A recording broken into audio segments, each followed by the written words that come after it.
Selamat malam. Hari ini kita merayakan Pesta Santo Stanislaus dan Injil sangat jelas tentang hal ini. Injil mengatakan bahwa siapa yang berasal dari Allah datang dari Allah dan berbicara dengan bahasa dari Allah dari atas. Siapa yang dari bumi akan berbicara bahasa bumi dan berada di bawah bumi. Hal ini merupakan kebenaran firman Tuhan. Manusia terbagi dalam dua bagian, dari atas dari Allah dan percaya pada Allah, yang dari bawah percaya pada hal-hal di bumi saja, berpegang pada kebijaksanaan bumi. Ini merupakan suatu kebenaran yang bermutar dari dulu sampai sekarang, belum terpecahkan. Kita merasa bahwa dunia tidak bisa berpengaruh dan berperanan pada kemakmuran, pada kuasa Allah. Allah tetap berkuasa pada manusia, tapi manusia tidak mau menerima sepenuhnya. Manusia mau selalu senang di dunia, tapi kalau Tuhan bercampur tangan, lalu ada hambatan buat kesenangan manusia, maka orang dunia melawan dan mau menghancurkan kuasa Allah itu, tapi Allah tetap berkuasa atas manusia. Kita melihat itu benar dalam kenyataan bahwa para rasul pada awalnya mereka dari atas, dari kuasa Allah, bersaksi tentang Allah dan tentang kebangkitan.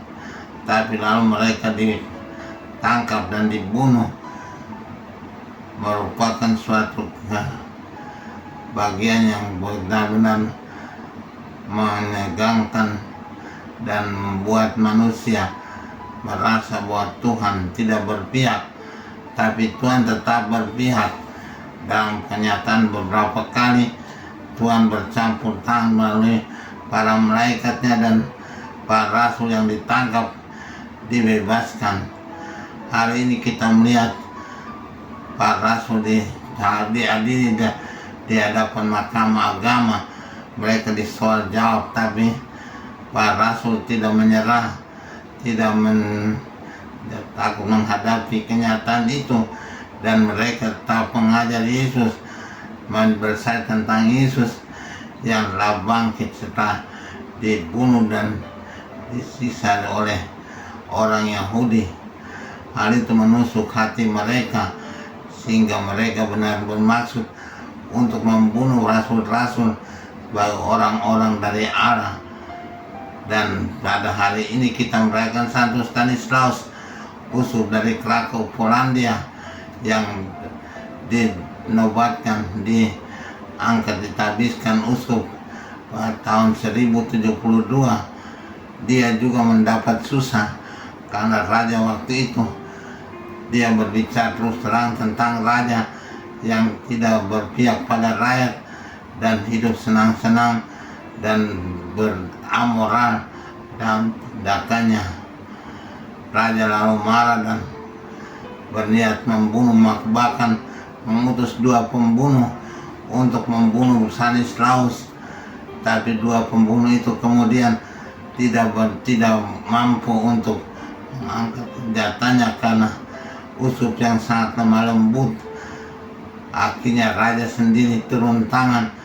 Dia bergegas pagi hari pergi ke kapel di mana uskup berakan misa, dan dia mengangkat senjata membunuh uskup sendiri dengan tangannya.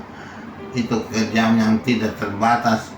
Tapi Stanislaus, uskup, tidak takut akan pembunuhan itu. Dia tetap berani mengatakan kebenaran dan menghadapinya dengan semangat pengorbanan, kemartiran.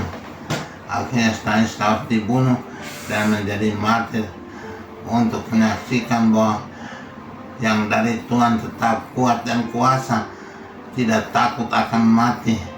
Mati berarti bertemu dengan Tuhan, dan itu membuat Stanislaus maju terus dalam pewartaannya, seperti para rasul tidak takut dan gentar menghadapi kematian, demikian juga rasul-rasul sampai zaman modern pun tetap menghadapi apa risiko, walaupun mereka mau dihadapkan pada kematian, mereka tidak takut. Sampai sekarang kita tahu rasul-rasul modern seperti uskup dan pastor-pastor yang dibunuh karena kebenaran watan iman, mereka tetap berani maju tanpa takut dan gentar. Dan semangat kebangkitan yang tadi menangkan oleh Tuhan Yesus, siapa yang bangkit bersama Yesus akan maju menghadapi apa risiko di hadapannya tanpa gentar sedikit pun. Semoga demikian kita juga berani menghadapi apa yang akan datang pada diri kita. Karena iman kita akan maju terus dengan semangat pengorbanan dan kemartiran. Stanislaus, doakanlah hamba-hambamu. Tuhan Bapa yang baik, hari ini kami merayakan Santo Stanislaus, uskup Patong yang kau angkat dan kau tabiskan pada tahun 1072. Dia menjadi martir, tapi juga menjadi pahlawan gereja Polandia dan gereja Universal. Tolonglah kami semua pada saat ini, mana pada jalan-jalan penderitaan dan segala cobaan dalam iman kami, dan tetap kuat untuk menghadapinya demi Kristus Tuhan dan Juru Selamat kami sepanjang segala masa. Amin.